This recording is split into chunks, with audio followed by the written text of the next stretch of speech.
¿Quieres saber cómo se llaman los movimientos de cámara que se usan en cine y en producción de vídeo? ¿Tienes un gimbal o estabilizador y quieres sacarle más partido? Entonces este vídeo es para ti. ¡Empezamos!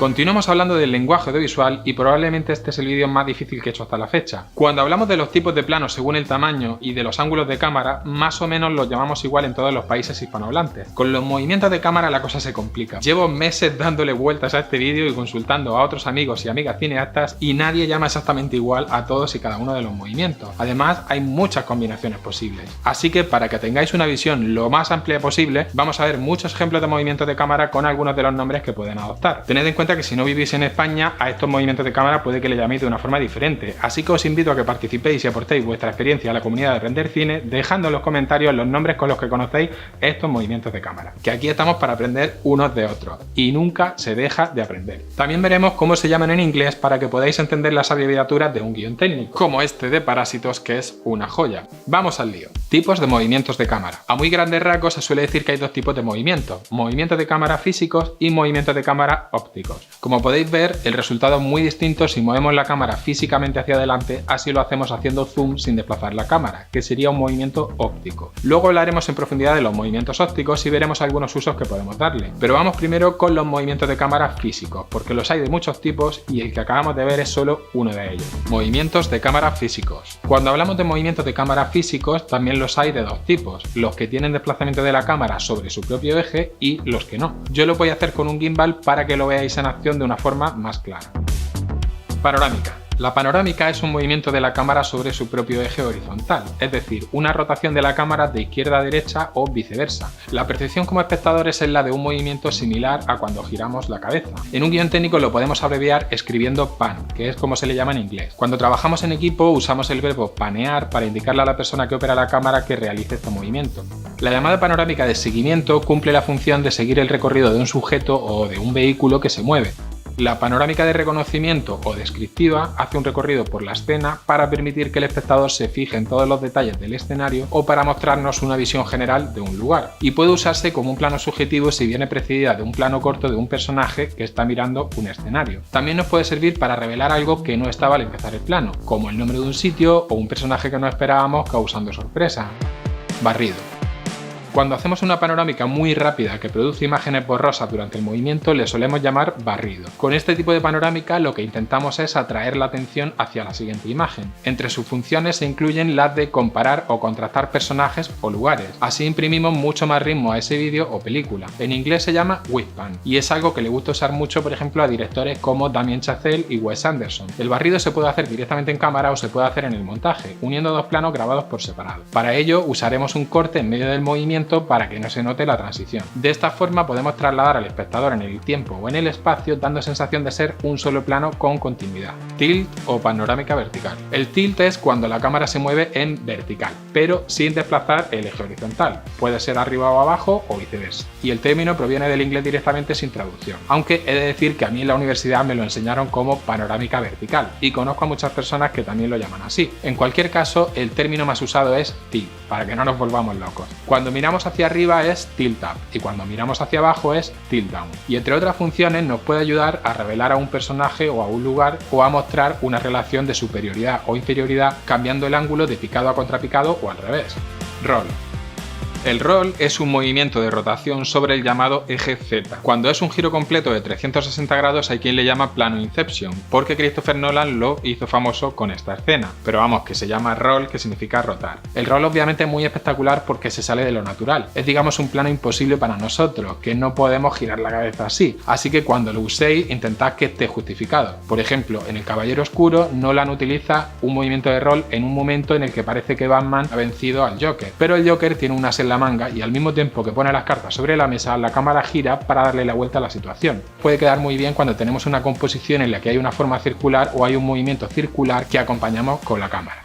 Movimiento de cámara con desplazamiento. De forma muy generalizada en español llamamos traveling a cualquier desplazamiento físico de la cámara hacia adelante, atrás, izquierda o derecha, arriba o abajo o en diagonal. Aunque ahora veremos que hay muchas variantes cuando vayamos uno a uno y pueden adoptar nombres muy específicos según la dirección que tomen o la función que cumplan. Hay también quien le llama específicamente dolly cuando es hacia atrás o hacia adelante. Los términos dolly y traveling precisamente provienen de las herramientas o plataformas con las que se han hecho los movimientos de cámara durante muchos años y se siguen haciendo cuando hablamos de un nivel profesional. Un dolly es una plataforma o un carrito que puede ir con ruedas o sobre unas vías, y precisamente a esos raíles que parecen vías de tren se le llaman vías de traveling. Traveling in. Si el movimiento de la cámara es hacia adelante, se suele llamar traveling in, dolly in, traveling de acercamiento o traveling hacia adelante. En inglés se le llama push in, que significa empujar hacia adentro. Este movimiento nos ayuda a sumergirnos en un sitio. También puede acercar al espectador hacia un personaje para enfatizar un momento de revelación, una emoción, una frase que vaya a decir o algo que esté a punto de hacer. Y por ejemplo, si lo hacemos de forma lenta y sutil, puede acercarnos al conflicto de un personaje. Pero también podríamos usarlo para crear tensión acercándonos a un teléfono sonando, una puerta que está a punto de abrirse, y también puede revelar información que no se ve en un plano más general o para dirigir la atención hacia un detalle específico. Traveling out. El movimiento inverso sería el traveling out o dolly out o traveling de alejamiento o hacia atrás. En inglés se le llama pull out, que significa salir o extraer. Normalmente produce el efecto contrario, es decir, distanciamiento, por lo que puede tener una connotación de desconexión de los personajes o de ese entorno. Pero no siempre, porque también podemos empezar con un plano de detalle y revelar poco a poco el escenario pasando a un plano más amplio. E incluso se podría usar para revelar a un personaje con una sensación más envolvente que la de una panorámica o un tilt. Y en un plano general se puede usar para cerrar la historia o para mostrar la fragilidad de un personaje haciéndolo más vulnerable.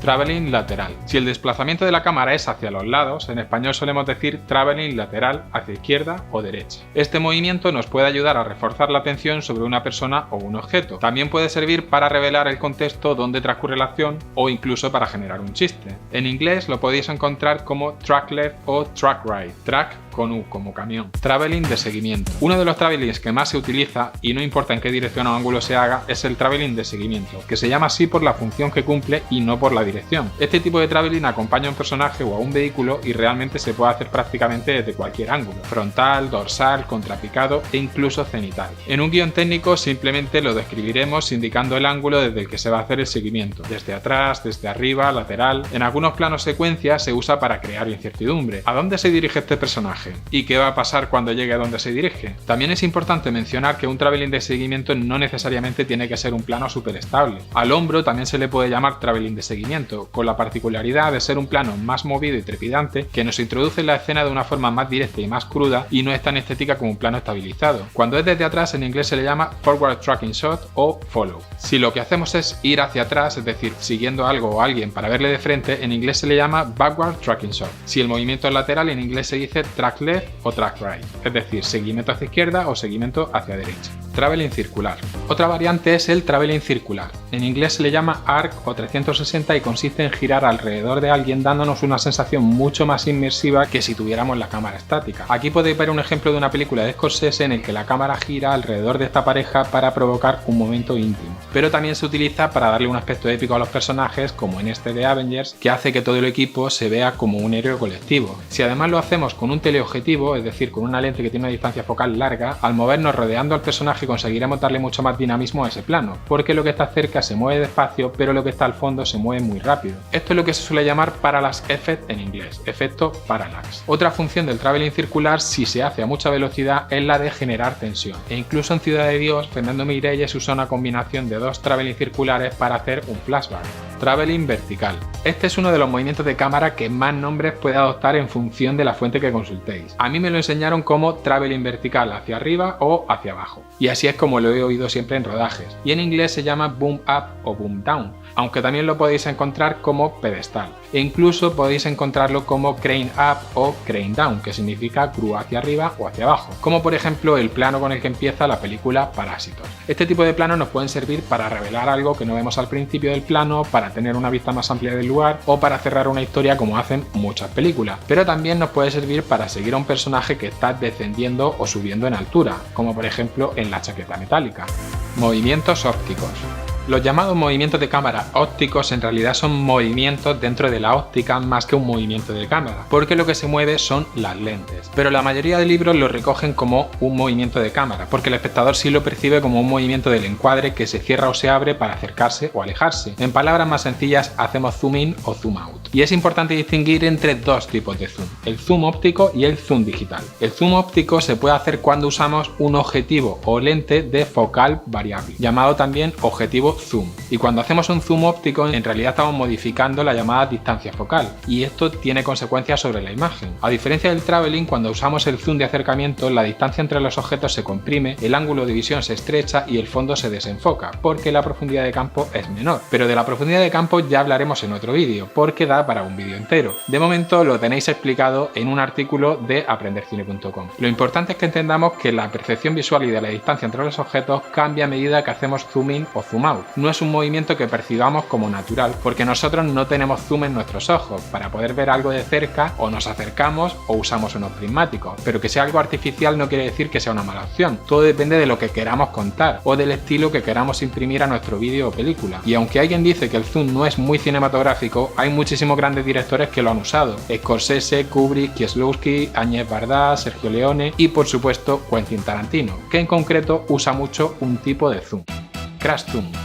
El crash zoom, que tanto se usaba en las películas asiáticas de Kung Fu, le da velocidad a ese plano. En España también lo llamamos simplemente zoom rápido o golpe de zoom. Para comedia y para acción mola mucho, pero también puede tener otros usos dramáticos. Zoom digital. Con la aparición de las imágenes digitales también apareció el concepto de zoom digital. El zoom óptico se consigue moviendo las lentes dentro de un objetivo y el zoom digital es una ampliación de la imagen. Por lo tanto, la imagen puede perder definición y calidad, porque básicamente es una ampliación artificial y reescalada, como cuando ampliamos una foto en nuestro teléfono. Aunque hay que tener en cuenta que hoy en día también hay smartphones que hacen zoom digital con mucha calidad a base de tratar la imagen con software. Y en muchas películas se usa zoom digital en la fase de montaje porque hoy en día casi siempre se rueda con una resolución superior a la de la película o vídeo final. Drag focus. Y ya que hemos hablado del zoom, también quiero hablaros de otro movimiento óptico que no se suele citar como movimiento de cámara, pero es un recurso que nos permite generar movimiento interno dentro de un plano cambiando el foco o plano focal. Este se produce cuando tenemos una imagen con dos términos de profundidad y hay uno enfocado y otro desenfocado.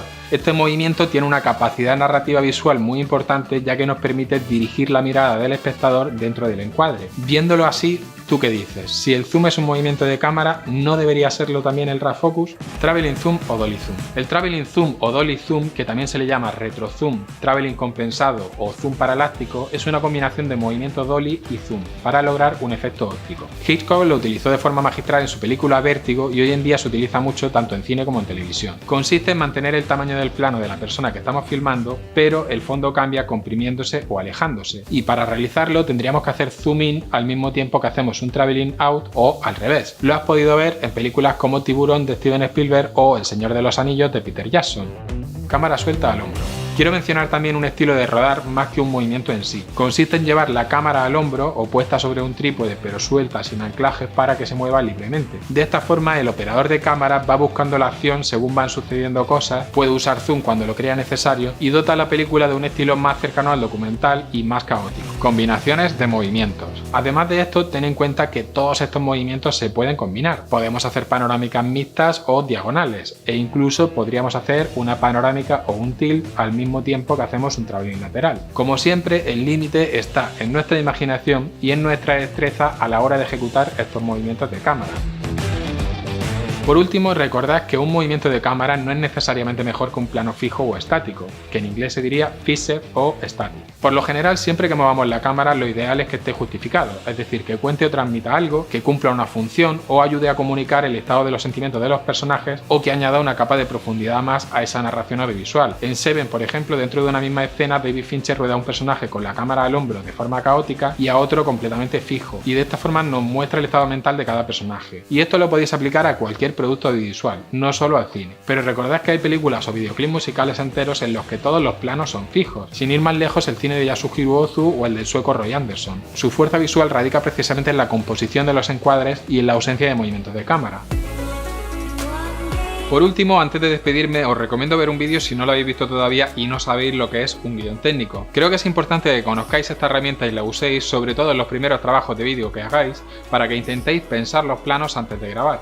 porque si grabamos horas y horas sin saber lo que queremos contar, al final podemos acumular muchísimos gigas de material con todo lo que eso conlleva. Si os ha gustado el vídeo y queréis que haga otro sobre cómo hacer movimientos de cámara desde presupuesto cero hasta lo más profesional, dadle amor al vídeo. Vamos a poner la cifra en 3000 likes. Venga, si el vídeo llega a 3000 likes, lo hago. Mientras tanto, ¡a rodar!